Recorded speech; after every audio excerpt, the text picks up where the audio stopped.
Bonjour à tous et bienvenue dans l'analyse détaillée de l'opening et ending final de l'Attaque des Titans. Rempli de sens plus vertigineux les uns que les autres sur la nature d'Eren, le crédit de fin de Shingeki no Kyojin est un véritable épisode à part entière et vous verrez à quel point il est le cadeau ultime pour les fans de la série.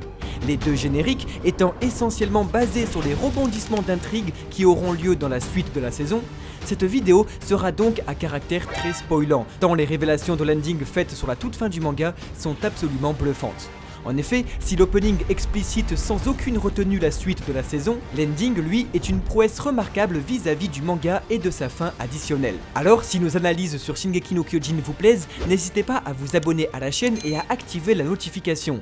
En route vers les 300 000 abonnés. Merci à tous. Coproduit par Hajime Isayama, jamais un ending n'aura proposé de rendre aussi vivant le personnage d'Eren, notamment, vous le verrez, au niveau de ses ultimes paroles qu'il adresse comme un cadeau final aux spectateurs.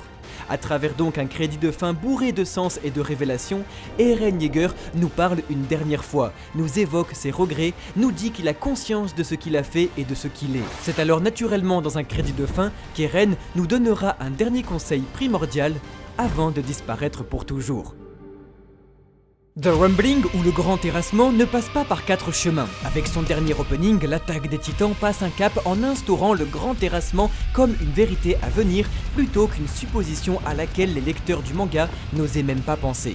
Visuellement très réussi, le générique est le fruit du travail d'un seul chef d'animation à l'exception des modèles 3D, faisant de son style unique une approche différente de celle de la saison. La musique, composée par le groupe de métal alternatif Sim, accorde au final de Shingeki no Kyojin son aspect à la fois violent, désespéré et enfin mélancolique grâce à son refrain. Contrairement à l'ending, riche de sens, ici, qu'il s'agisse du visuel ou des paroles, tout est très explicite et référence la fin du manga même, plus principalement le chapitre 137. Ode visuelle à Sasageyo, troisième opening de la série, le générique reprend ici la préparation des soldats et se termine sur le mur avec les protagonistes, jusqu'à un insert sur une empreinte de titan qui détruit la vie. On retrouvera cependant cette fois-ci le papillon, symbole de la vie arrachée que la série avait déjà utilisé pour illustrer la cruauté du monde à l'aide du point de vue de Mikasa qui découvrait petite l'aspect terriblement éphémère de la vie. Tous les titans primordiaux sont présentés et on regrette la présence d'Annie Leonhardt en dehors de son cocon, quand on voit que Bertolt Hoover est présenté de manière métaphorique. Un spoil aurait facilement pu être évité en faisant de même pour la guerrière. Bertolt se voit alors être convoqué comme au chapitre 137, avec son influence qui découle littéralement sur Armin et le caractère de martyr qui l'accompagne constamment. L'assaillant, de son côté, détient le marteau d'armes. La relation biologique entre Sig et Eren est habilement illustrée tant elle permet de rebondir sur le chapitre 137 et l'origine de la vie humaine. Un beau double sens en un seul plan. L'arbre sur la colline et la course des 3 enfants toujours référencés au chapitre 137 avec la première pose d'Armin s'offrent une place de choix dans cet opening avant d'être coupé par l'immense spoil de l'originel assaillant. De son côté, Eren est toujours entouré d'oiseaux, mais ses pieds restent malgré tout sur terre, jusqu'à ce qu'éventuellement, il parvient à rentrer dans les nuages comme au chapitre 131. Ce même chapitre qui se retrouve dans les 3 plans des victimes du grand terrassement. Le chapitre précédent, lui, le 130, se retrouve dans le carton-titre final du refrain avec le combat de la flotte mondiale contre Eren. Ymir, quant à elle, est forcément illustrée avec le chemin et sa chute dans l'arbre, avant d'apercevoir de manière subliminale sa goutte de sang qui tombe sur la fleur dans le chapitre 122. L'opening retrace enfin très efficacement les 2 camps du récit avec un double travelling au mouvement inversé pour chaque équipe. Occasion de revoir Marco Bolt d'un côté et Ymir de l'autre. Les paroles, encore plus explicites que les images, adoptent le point de vue d'Eren sur les horreurs qu'il s'apprête à commettre. Cela tombe bien, Hajime Isayama déclara que si Eren devait un jour faire de la musique, il ferait du métal. Le terrassement, il arrive, le terrassement, attention, il arrive pour toi. Le grand terrassement est donc décrit comme une vérité dans les paroles mêmes, car il arrive pour toi. Ce n'est plus une supposition, mais une menace faite à l'encontre du spectateur et des personnages. Tout ce que j'ai toujours voulu faire était les choses justes. Je n'ai jamais voulu être roi, je le jure. Tout ce que j'ai toujours voulu faire était sauver ta vie. Je n'ai jamais voulu attraper de couteau, je le jure. Ici, Eren défend sa cause à la fois à l'échelle du terrassement et du sauvetage intime de Mikasa lorsqu'ils étaient enfants. Un parallèle très fort tant le grand terrassement s'inscrit comme l'acte final de l'instabilité d'Eren, qui commença pour la toute première fois avec Mikasa enlevée. L'arc narratif de la violence d'Eren Yeager vis-à-vis de ceux qui veulent soutirer la liberté de quelqu'un trouve donc ici son début et sa fin, illustré brillamment à l'image grâce à Eren contemplant sa victoire au chapitre 131, se changeant comme dans le manga en enfant et présentant le couteau qu'il brandit petit afin de boucler la boucle. Je suis sans larmes, je suis sans peur. Je tremble, dis-moi ce que j'ai manqué, errant toujours dans la brume profonde. Eren ici est déchiré, il ne craint rien, il ne ressent finalement plus rien. Il souffre et la dernière phrase renvoie au dernier chapitre où Eren même avoue être perdu dans les temporalités de l'assaillant, ne sachant plus quand il se trouve et ce qu'il va arriver à force de manipuler l'histoire dans le passé de par sa présence. Il est donc seul et vogue dans cette profonde brume qu'est le temps. Si je perds tout, glisse et tombe, je ne détournerai jamais les yeux. Eren rappelle qu'il est tellement sûr de lui que si il perd tout ce qu'il a, il ne se retournera pas. Si je perds tout en dehors des murs. Répétition de l'idée de perdre avec la décision que ces pertes se dérouleront au-delà des murs de paradis. Vivre pour mourir un autre jour, je ne veux rien, je suis juste là pour... Attention, le terrassement arrive. L'idée qu'Eren ne souhaite rien est un motif textuel très récurrent de cette saison, tant le personnage, à force de se battre pour des idéologies contraires qu'il nous partagera d'ailleurs dans l'ending, ne sait plus s'il le fait pour lui, sa liberté, ses amis, son peuple, sa vengeance ou son plaisir personnel. Tout ce qu'il sait, c'est qu'il doit aller de l'avant, et pour avancer de l'autre côté des murs, Eren va donc devoir adopter une marche plus meurtrière que jamais. Akuma no Ko, ou l'enfant du démon, chanté par Ai Higuchi, nous offre pour la première fois, et même pour les lecteurs du manga, le point de vue véritable d'Eren Yeager sur ses actions. Après avoir supervisé un monde aussi magnifique que cruel, ending numéro 1 de la série et chanson liée au point de vue de Mikasa pour Eren, Hajime Isayama déclara en interview que si un jour une chanson devait dévoiler ce que pense réellement Eren Yeager, elle devrait être intitulée « L'enfant du diable ». Ça y est, nous y sommes et nous verrons qu'Eren répond dans ce générique à la phrase de Mikasa en la complétant cette fois-ci à sa manière. L'ending final de l'attaque des titans est sans aucun doute le plus fascinant, émouvant et impressionnant de la série. Visuellement époustouflant, il convoque les sentiments les plus terribles du manga à travers ses paroles. Dialoguant avec le premier ending de Shingeki no Kyojin, l'enfant du diable reprend les notions de liberté évoquées dans le premier crédit de fin, à travers la figure de l'oiseau, mais également la relation entre Eren et Mikasa en inversant cette fois-ci les points de vue. Utilisant les mêmes échelles de plan pour les deux enfants, c'est au tour maintenant d'Eren d'avouer ses sentiments à Mikasa. Mais plus encore, cet ultime crédit de fin évoque la notion de liberté philosophique avec une justesse implacable. Ce générique de fin traduira visuellement la première approche de la liberté, à savoir le pouvoir de choisir. En effet, la première approche philosophique accomplie d'Eren Yeager vis-à-vis de la liberté est la capacité selon lui de choisir, rappelant l'importance de ses paroles à ses amis.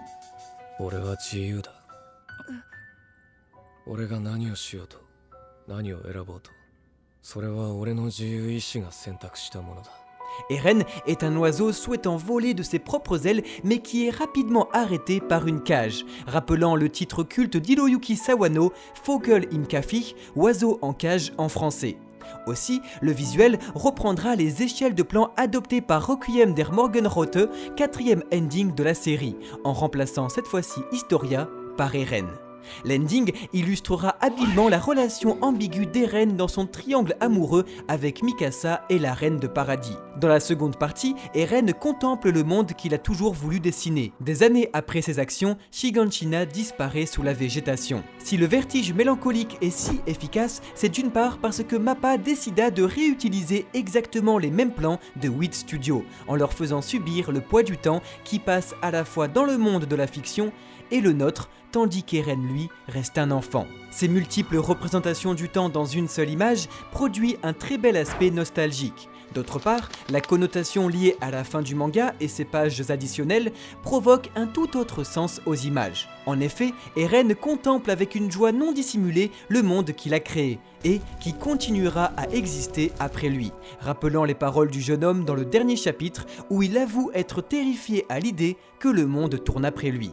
Cet ending étant donc littéralement un crédit de fin reprenant la fin du manga, épouse parfaitement le fond avec la forme et apporte une première approche au chapitre 139. À travers ces paroles maintenant, nous allons voir de quelle manière l'ending traite pour la première fois la philosophie la plus importante du manga, l'illusion de liberté à travers ses paradoxes. En effet, Eren veut plus que tout dessiner un monde qui lui plaît. C'est un enfant perturbé et rêveur, fruit d'un emprisonnement et de la suppression d'un de ses droits les plus humains, la liberté. Cette notion est reprise avec une maîtrise impressionnante des paroles. Profitant de ses crédits pour nous parler une dernière fois, Eren en profite donc pour avouer ses sentiments à Mikasa tout en se questionnant sur la nature de son trouble mental. C'est un formidable cadeau et jamais Eren n'aura semblé être aussi vivant.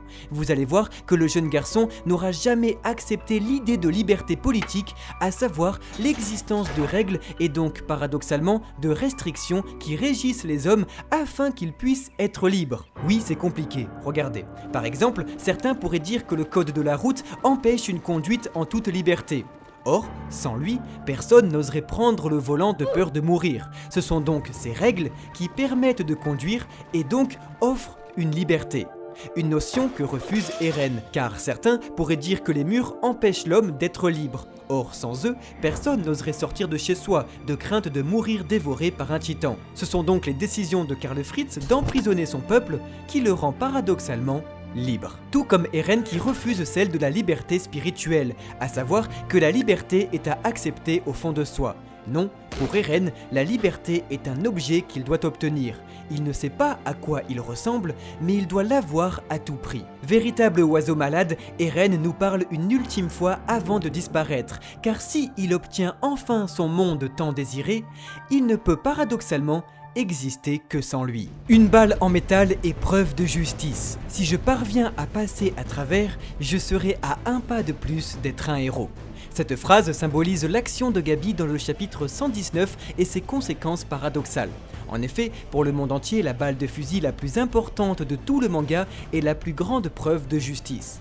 En exécutant Eren, elle permettra d'apporter la paix dans le monde entier. Ce à quoi répond paradoxalement le premier concerné: si je parviens à passer à travers, je serai à un pas de plus de devenir un héros. Le pas de plus est d'autant plus important qu'Eren reçoit la balle durant une course où chacun de ses pas le rapproche donc, toujours selon lui, du grand terrassement et donc du statut de héros sauveur de son peuple. Ferme les yeux et touche-la, tu comprendras que le diable a la même température que moi. Ce passage évoque le rapport entre Eren, dernier enfant du diable, et la notion de vérité qui traverse le manga.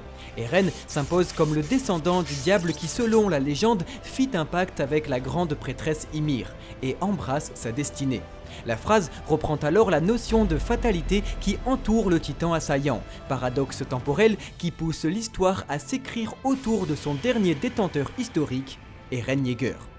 Pourquoi va-t-il bien et pas moi? Tout ça à cause de murs qui nous séparent. Ne pleure pas sur la destinée avec laquelle tu es né, car nous sommes tous libres. Eren se questionne ici sur la liberté du reste du monde, tandis qu'il est enfermé entre des murs. Cependant, il invite à ne pas se morfondre sur son sort et de le changer soi-même.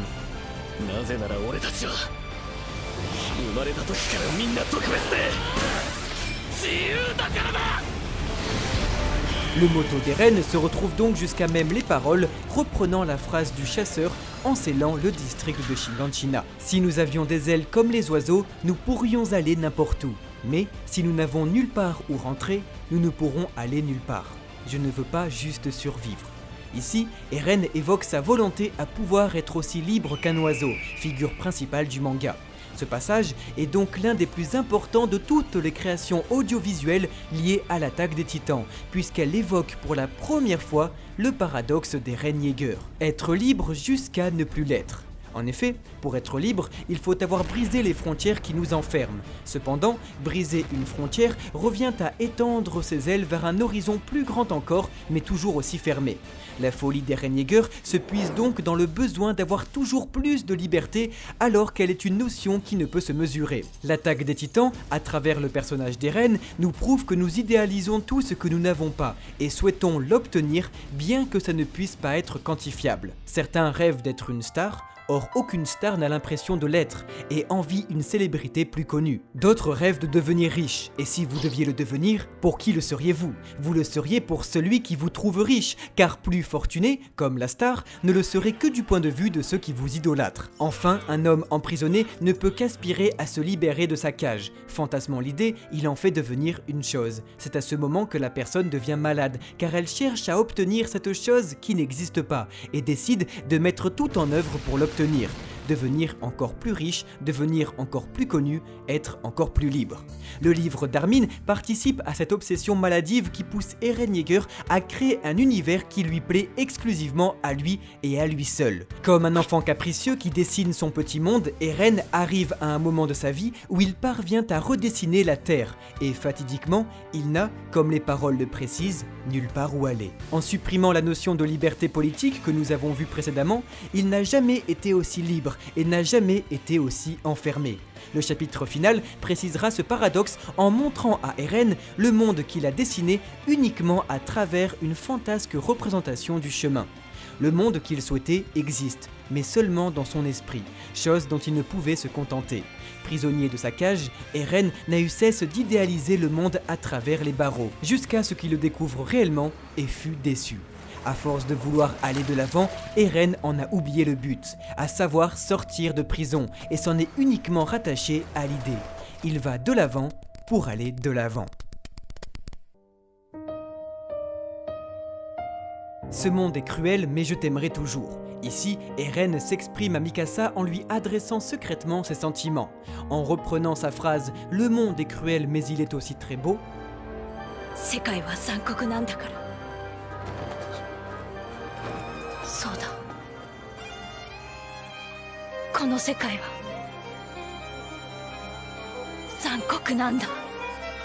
Eren honore son ami tout en lui avouant son amour. Même si je dois tout sacrifier, je te protégerai.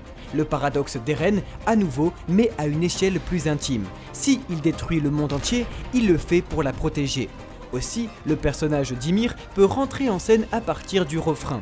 Ici, Eren peut donc s'adresser à la petite fille car ses actions sont les conséquences de sa promesse de la protéger de l'enfermement spirituel des Fritz. Elle, comme lui, sont libres. Bien que tout le monde pense que c'est une erreur, ma décision est prise. Car ce qui est juste est croire fermement en soi. Eren est vraiment sûr de lui. Une scène de pluie de métal tombant du ciel était comme un film à la télé. Ici, on retrouve l'aspect réflexif de l'attaque des titans vis-à-vis de Move Alternatif, l'inspiration d'Isayama pour son manga où toute l'histoire n'est qu'un rêve. La frontière ontologique est brisée, à savoir 2 niveaux de réalité en faisant parler de télévision à Eren, d'autant plus que l'aspect réflexif sur le médium se retrouve à travers l'objet de la télé, énième écran. Eren semble donc avoir conscience de sa condition de personnage fictif. Cette réalisation prend tout son sens à la fin de l'ending où Eren, omnipotent, accepte finalement d'arrêter. La guerre est si violente et stupide. Battez-vous entre pays, je m'en fiche. Eren avoue ici ne pas se battre pour Paradis et son peuple, mais uniquement pour lui. Il se dissocie complètement du conflit entre Mar et Paradis pour assouvir ses propres desseins. Mais alors pourquoi est-ce que je les déteste autant? Ces émotions terribles et ces raisons qui ne peuvent être camouflées. Oui, Eren avoue détester ses ennemis. Cette partie nous renvoie au fait qu'il torture psychologiquement Reiner quant au meurtre de sa mère qu'il a lui-même commis en épargnant Bertholdt avec Dina Fritz pour engager son terrible plan consistant à redessiner le monde entier comme dans son livre. C'est donc très émouvant de voir Eren se questionner lui-même sur ses émotions et rappelle que l'attaque des titans reste un manga sur le désir irrépressible et inexplicable de vouloir blesser l'autre par vengeance et que la liberté, même si volonté première, est une belle excuse pour faire du mal. Un aveu annoncé à Ramsay au chapitre 131 et repris une ultime fois au chapitre 139 face à Armin. Eren avoue son envie inexplicable à éliminer la quasi-totalité de la population. Je n'arrive pas à l'expliquer, on n'est vraiment qu'un tas de contradictions. Ce sentiment terrible d'être le personnage principal de son histoire, Eren ne parvient pas à l'expliquer. Ce sont les mêmes paroles qu'il adresse à Armin au chapitre final. Nous sommes tous les personnages principaux de notre vie, et nous estimons que les autres répondent à notre volonté d'aller de l'avant. En tant qu'être humain, nous aspirons à évoluer et les autres ne sont présents que secondairement. Un énième paradoxe philosophique que l'humain saisit, réalise, en a conscience et ne parvient pourtant pas à expliquer. Étroitement lié à la fiction, ce discours très puissant nous permet de réfléchir sur notre existence dans le monde vis-à-vis des autres. Pour Eren, il est inconcevable que quelqu'un d'autre puisse être le personnage principal de son histoire. Et je ne parle pas de l'histoire d'Eren, mais de sa propre histoire de son côté. C'est donc cet extrême de la pensée qui pousse le jeune homme à s'assurer qu'il soit le personnage principal de l'histoire de tout le monde. Et ce sentiment ne peut être que le fruit d'un complexe d'infériorité lié à son enfermement. Les ombres de ceux que nous avons choisis, les corps de ceux qui se sont sacrifiés. Je réalise finalement que ce qui a grandi en moi est l'enfant du démon. Eren saisit les paroles du Major Erwin Smith, lui-même nommé comme véritable démon par les personnages du manga. Les précédents sacrifices nourrissent une spirale démoniaque terrible, car il est de notre devoir de se battre pour se tomber au combat. Or, plus les sacrifices sont nombreux, et plus la ferveur du combat s'envenime, créant de plus nombreux sacrifices et arrivant à un point où il est impossible de lâcher prise par respect pour tous les morts. Plus que tout, Eren dit lui-même réaliser enfin qu'il n'est pas le héros de son histoire, comprenant que d'autres personnages existent autour de lui. Finalement, Eren n'échappe pas aux paroles de Kenny Ackerman qui veulent que nous sommes tous esclaves de quelque chose. Esclave, c'est le mot employé. Pour certains, ce sont les femmes, d'autres l'argent, le pouvoir ou encore le besoin d'être spécial. Et c'est cela la chose la plus triste de l'attaque des Titans. Récit initiatique pour toute jeune personne qui, comme Eren, devienne un homme ou une femme. Oui, nous avons tous le besoin de croire que nous sommes spéciaux, rien qu'en naissant. Voilà pourquoi sa mère, Carla, disait qu'il était le héros principal de son œuvre. Mais, au final, nous sommes tous les héros de nos mamans. Non, Eren, tu n'as rien de plus spécial que quelqu'un d'autre, et tu le comprends enfin. Autour de toi se trouve un océan de héros pour peu qu'ils en décident ainsi. Autour d'eux se trouve un océan de démons pour peu qu'ils en décident ainsi. Rien n'est défini et seul le point de vue importe. Ainsi, derrière chaque justice et sacrifice, se cache un enfant du diable résidant dans mon cœur. Voilà, Eren accepte enfin que tout n'est que point de vue et que la notion de justice est propre à celui qui la porte. Les sacrifices des autres ne sont pas moins nobles que les nôtres, et pour se persuader que nous avons raison, nous n'avons cesse de nous répéter que l'ennemi n'est pas porté par la justice, qu'il est un monstre, un démon. Mais cela s'applique alors également pour soi, pour peu que l'ennemi en décide ainsi. En effet, les paroles ne disent pas que derrière chaque personne se cache un démon dans leur cœur, qui signifierait qu'elle soit donc purement méchante, mais bien dans mon cœur, signifiant que nous en créons l'image tout seul par peur, jalousie ou colère, et que cela n'en définit pas la personne. Pour s'assurer que j'ai raison et lui tort, je me persuade donc au fond de mon cœur qu'il est mauvais. Personne n'est gentil ou méchant. Si l'on se persuade que quelqu'un l'est, c'est parce que nous le décidons en implantant dans notre propre cœur cette idée. Eren réalise donc enfin la morale de l'histoire évoquée par Kruger il y a des années de cela. La vérité n'existe pas. Derrière chaque idée de justice et ses sacrifices se cache une volonté de prôner sa vérité, sa vision, se prétendre le héros de l'histoire. En ultime mesure, Eren comprend donc finalement que derrière chaque humain se cache la volonté d'être le personnage principal de son récit, d'être spécial, le garant de sa propre justice, quitte à faire le mal à son tour. Derrière chaque humain se cache une faiblesse, une peur, une jalousie et une colère. En chacun d'entre nous réside un enfant du démon.